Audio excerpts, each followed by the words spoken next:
but he literally sings songs about peace. Yeah. So do you agree that that sort of nuclear arsenals are not as respected as much as they were? Well, no, because don't forget that, like, when, for example, I was growing up, I was born in the 50s, I was born in 1950. Yeah, so I was born in 1950. Is it just that it shuts off the screen? So I don't know how to fix that. Okay, yeah. Like when I was born in 1950, so I was born 5 years after a city was bombed with a nuclear weapon. Yeah. A mushroom cloud destroyed Hiroshima. Yep. And what I wasn't aware of at the time when I was a baby was that my father had in the Navy been to Hiroshima, and one of his jobs in the Navy was trying to help collect those who were still alive and had been badly hurt by it. Yeah. There were still soldiers, there were still Japanese soldiers lurking about. They had to be taken prisoner and processed. There were people begging for food in the streets, people who were badly maimed by radiation, and these pictures could be seen. These are on the newspapers and that. So people, before 1961, yes, 1961, when they nearly had the nuclear confrontation, there were people alive then, and who weren't all that old, who had seen news footage of a nuclear attack on a city with human beings in it. Yes. So that's the thing. Most people born today, like Gen Xers or millennials, a nuclear bomb hasn't been dropped on a city in their life. Yeah. So they think of that in the same way as Napoleonic War or something. It's a meaningless thing. It's as likely, so far back. To them it's not real. They don't understand that there's actually hydrogen bombs that are much bigger than the one that was dropped on Hiroshima. Yeah. They don't like and the Russians talk about this one that they let off called the Tsar Bomber. Oh yeah. And they were when they let it off, they thought, shit, this thing's just growing. Yeah. They wondered if they'd blowing up the entire world, didn't they? Yeah. Well, I mean, and I'm going to use an analogy in a minute. I've seen a TikTok video of a young guy who's drunk in I think it might be in Newcastle, and he's outside a nightclub, and he's going to get in, and the bouncer, massive bouncer, bigger than an NFL, whatever, dude, and that, has said, no, sorry, too drunk, not coming in, and the guy's come back again, and he's tried to go in. The guy said, no, and then the guy's come and thrown a punch at this bouncer, and the bouncer's knocked him so hard, he's literally left the ground and knocked the guy flying through the air. His feet have left the ground and he's landed in the gutter.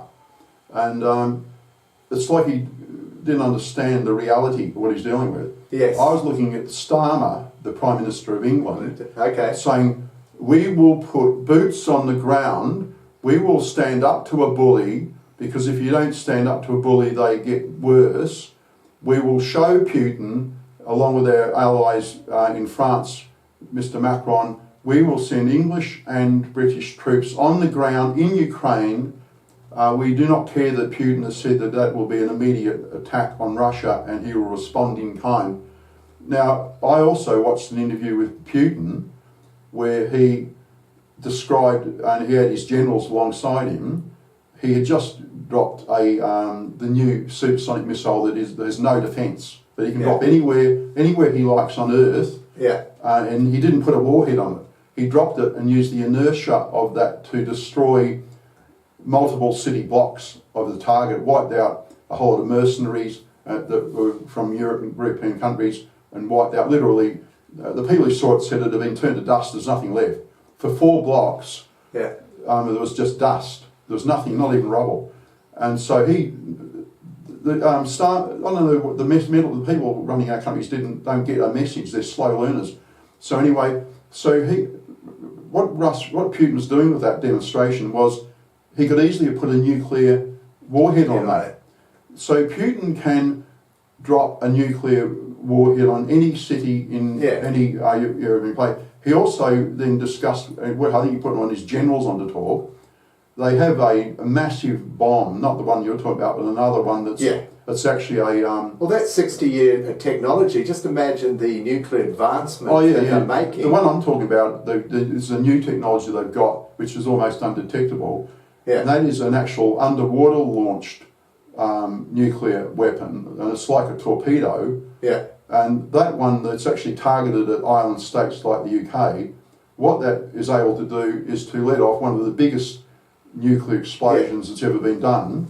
The tidal wave will go across the entire United Kingdom landmass at 20 to 30 feet, and it will basically destroy all life on Britain. This is one weapon out of the arsenal that they've got. So we're supposed to believe, by our leaders, that they will be able to send their microscopic armies that are diminished because they are volunteer forces and no one wants to be in the army anymore. Half of their weapons they've already given to Ukraine, and the Russians are blowing them up. We're supposed to believe that that NATO's troops of hippies and special needs people that they've recruited in, they're going to go to Ukraine and frighten the Russians. Yeah. And even expect them to blink. And that Russia will again allow another red line to be passed over, and they must think that the Russians have these weapons just as like collectors, like you hear people who collect rear motorbikes or something and never ride them. They just like collecting. Those weapons are not there that the Russians have invested billions of dollars in to be part of a collection like butterfly collection. They're there because the Russians are not prepared to lose a war. Yeah. They will not lose. Putin has said, no Russia, no world. Well, the other thing, because we're both military guys, we've examined the 4 times that the West has invaded Russia in Napoleon, the Crimean War, World War I and World War II. Why, in the last, given that 200-year period, why would Russia have any trust in Western countries? They said, well, we're not naive anymore. And I'm supposed to believe that, England's last time it won a war was against Argentina. Yeah. Like some pipsqueak country in South America, and the might of the British Navy, and they went there and defeated this ragtag Argentinian foe. So that's all they've got, and they couldn't even defeat the IRA. They had to negotiate a truce with the IRA and put Sinn Féin into the English Parliament. So I'm supposed to believe that they're going to defeat Russia with all of its nuclear weapons, and the Americans went with their tail between their legs out of Afghanistan. Yeah. I'm sorry, I need to see a track record if I'm going to believe that we can beat them. So I think, to get back to, because we're talking about 2 things, we're talking about the reality on the ground, because you talked about now the 8 Mile High. Yeah. What's the reality on the ground? The reality on the ground is that sometimes life sucks.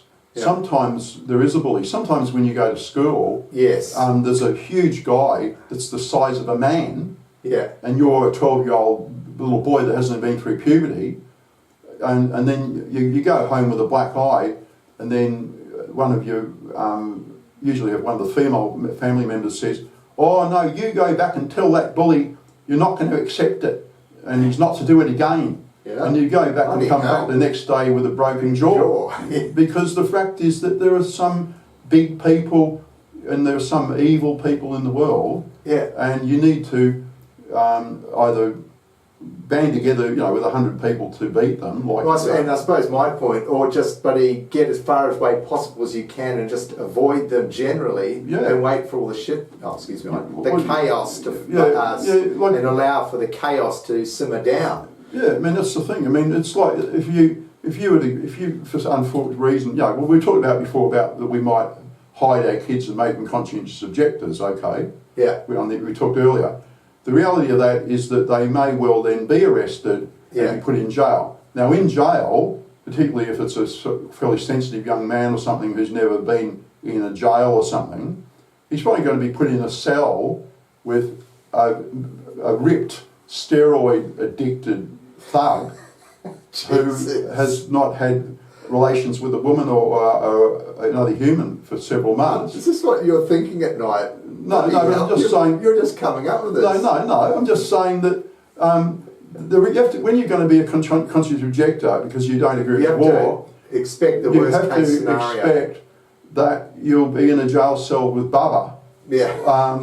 And he might make you his girlfriend. Yeah. You know, and that might be not a bad thing. I've got relatives who would actually appreciate that. They'd see that as a positive thing. But for your average person, they might say, well, I don't want to be somebody's girlfriend. You know, like I don't want to go to this war because I don't approve of it. Yeah. But I also don't want to go to jail and be brutalised like an animal. Like, you know, so...